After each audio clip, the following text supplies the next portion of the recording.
Hello, hello, hello. Welcome back to another live show.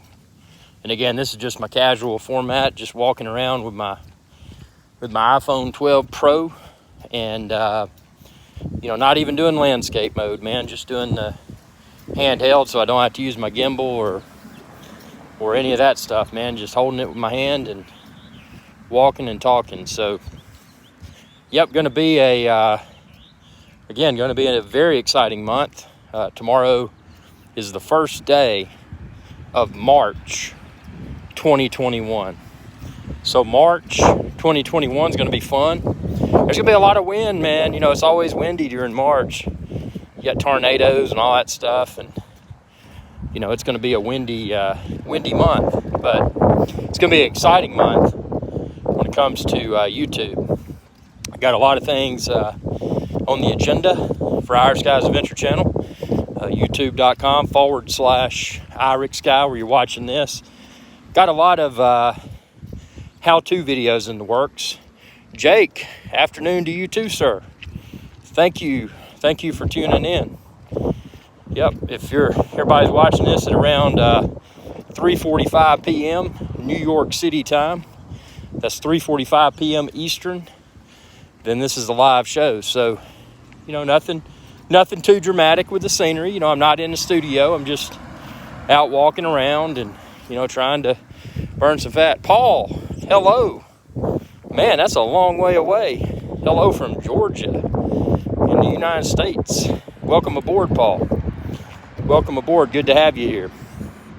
So we're just walking and talking and getting ready for March. You know, you always got to plan ahead. There's a few really cool things coming out. Obviously, Tuesday will be the new drone. Admittedly, I'm kind of on the fence about it. I don't know. You know, I'm not one for speculation, but speculation from a lot of sources indicates it's probably going to be an FPV drone, and it's probably going to be very expensive. So, I'll just see. We'll see what happens on Tuesday. But whatever releases, you'll find it on IrixDroneshow.com. So, you know, I have it there now. If it's not, I don't know. We'll just see what comes out. Because if it's good and I'm interested in it, it goes without saying I'll order it. Yeah, Paul. Oh yeah, saw the new DJI. Yeah, it's if it's an FPV drone and it's, you know, over $1,000, to me that's for what it is. And again, I'm not a racer. I'm a filmer, so I need you know, the gimbal and this, that, and the other. I mean, if it's geared towards, you know, first-person view racing, you know, I don't really think, you know, that's something that would interest me. Now, if the price is right, it will. But we'll just see. I mean, I don't want to base, you know, my forward-looking opinion upon speculation that's allegedly leaked. So we'll see what happens on Tuesday. We'll definitely see what happens. But so that's exciting. Oh, Sony. That's something I haven't researched like I should. But I was scrolling through some news articles, and I found that it looks like the Sony A7 IV is probably about to release. So I haven't dug in and looked at the specs, but that ought to be cool. You know, if the A7 IV, if it has that flip to the side screen, it'd be great. Whoa, Paul hasn't had a DJI since the Phantom 1 and 2. Man, you need to pick up a Mavic Mini 2. Yeah, the DJI Mini 2. It's a really great drone, man. Actually, the DJI Mini 2, at the time of hosting this live show, is my favorite drone. I mean, it's affordable. It's USB rechargeable. It's got the OcuSync. I mean, it's great. 4K. Doesn't have 4K. Doesn't have a 1-inch sensor camera, but it's still good quality. So, yeah, man, Paul, you need to pick up a DJI Mini 2. And, of course, you can find them on IrixDroneshow.com, and all the other drones are there as well. But yeah, so the A7 IV Sony Alpha camera has piqued my interest because, you know, my A7 R4 that I use now, ultra high resolution, great for stills. Paul said, yeah, I'm thinking about getting the Mini as I don't need the license, etc. Yeah, and that's the bad part is, man, that, you know, that kind of stuff may change, you know, with their, you know, the overhauling they're doing of drone regulations and this, that, and the other. I can't imagine. I mean, I know in the United States it's pretty, you know, tight, the restrictions, but I can only imagine, man, over there in London, I'm sure it's more, I'm sure there are a lot more restrictions.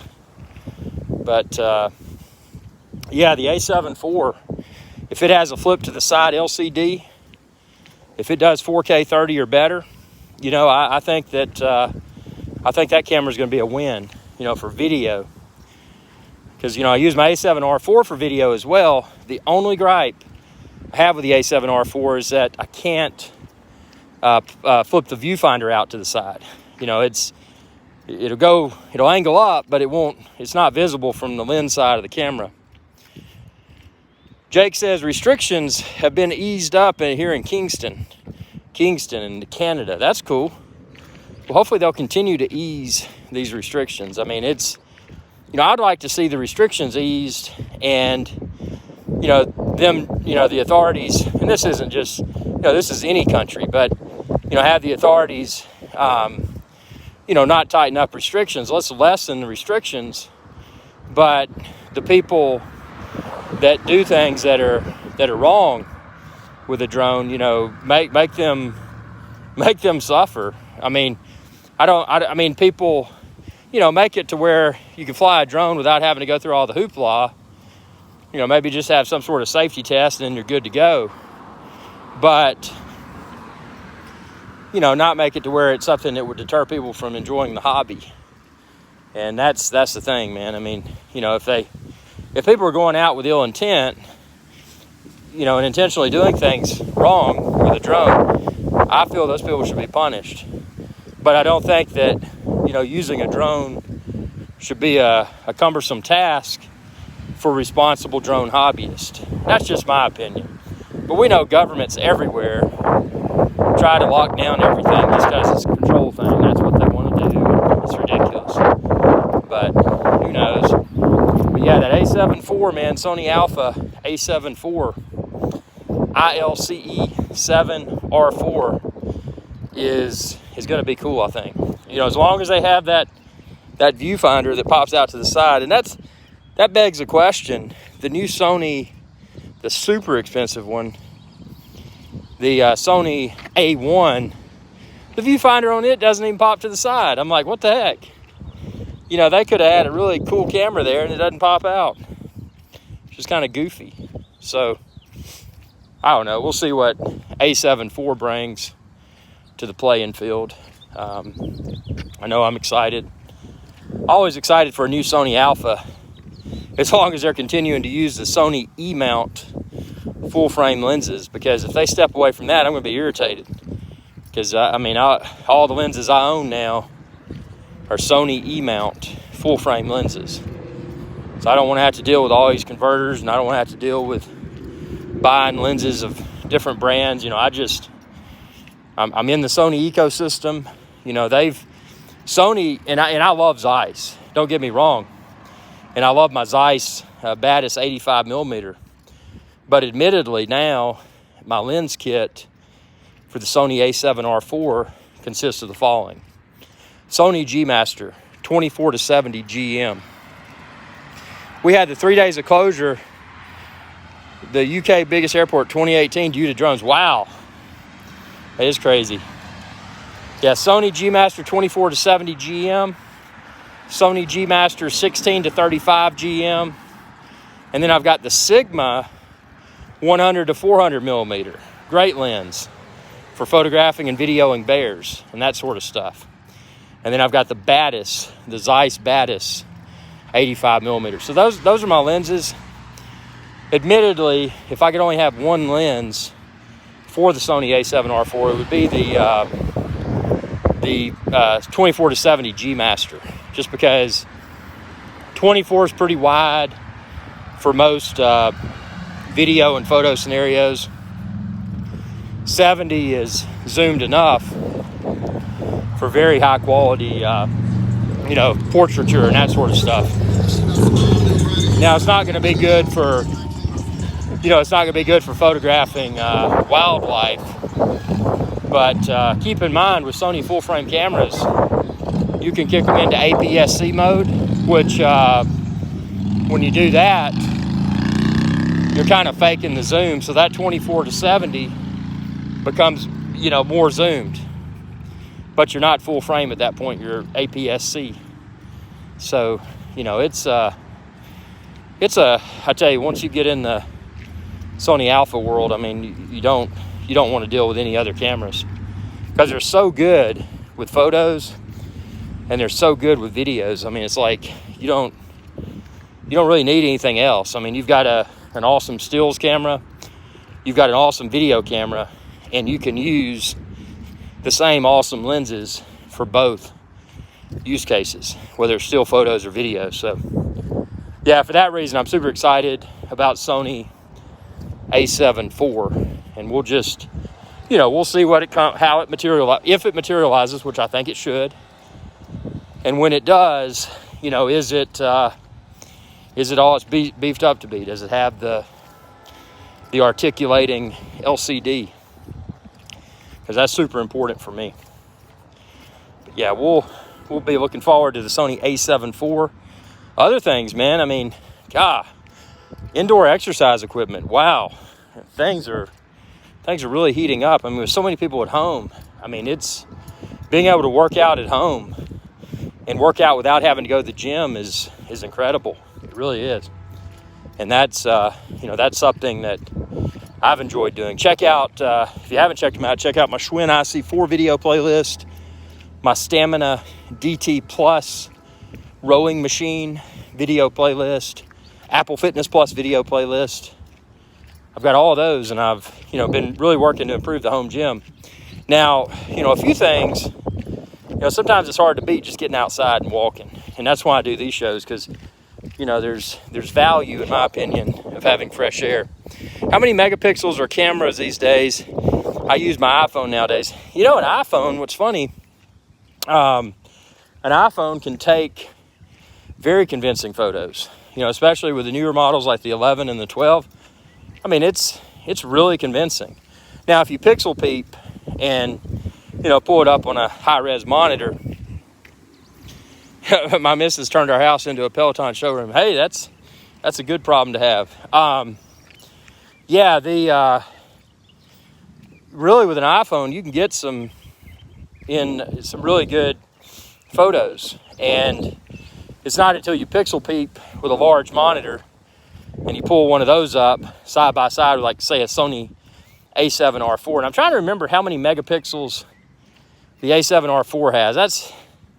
That's how big it's gotten. I think it's either 50 or 60 or 62. I'd have to check the specs, but it's well over 40. And I mean, that A7R4 with a G Master lens, that image quality is phenomenal. But again, for most use cases, publishing a photo to Facebook, texting a photo, that sort of stuff, you're never really going to realize the value add of having those additional megapixels. So the reason I'm saying that is that for most situations, an iPhone photo that's taken, with good composition skills versus a high-end camera photo that's taken with the same level of composition skills, you're probably not going to notice a difference when you look at that photo, unless you pixel peep.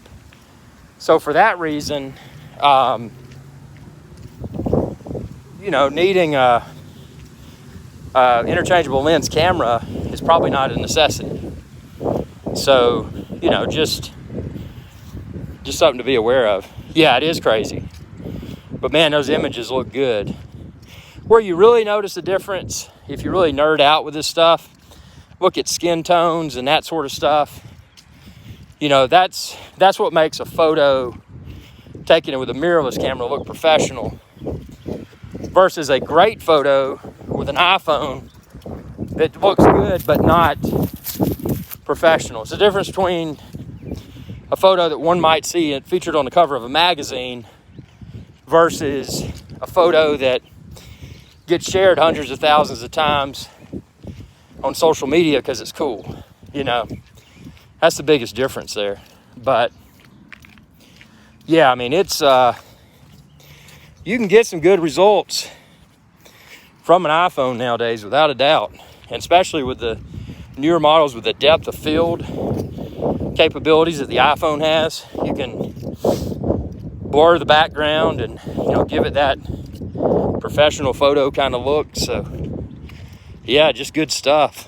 But yeah, it's amazing how far phones have propelled photography. The best camera for close-up pics like watches, dude, kick it into manual focus.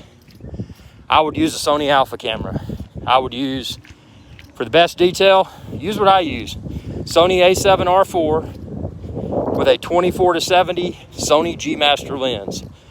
Kick that sucker into manual focus. Got a little autofocus to manual focus switch on the lens itself. Kick it over, get your lighting right.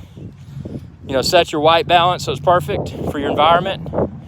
And you can get, using that manual focus, you can get the pictures of the timepieces that you want.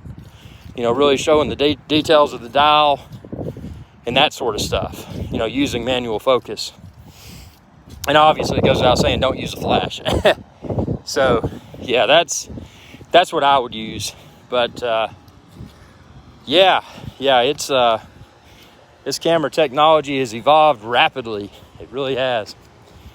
But I'm smoking some chicken wings, so I'm gonna go make my sauce for my chicken wings, and I'll be back for another live show soon. I really appreciate the conversation and everybody tuning in. And oh, don't forget to super chat if you want to.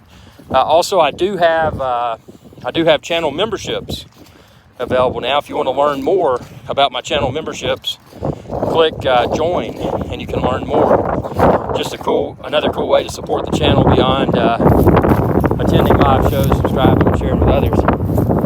No problem, Paul. And hey, if you're shopping for cameras, please check out my website, IrixGuy.com, and shoot me a message, Facebook.com/IrixGuy, and I'll be more than happy to share links to cameras and lenses at various price points.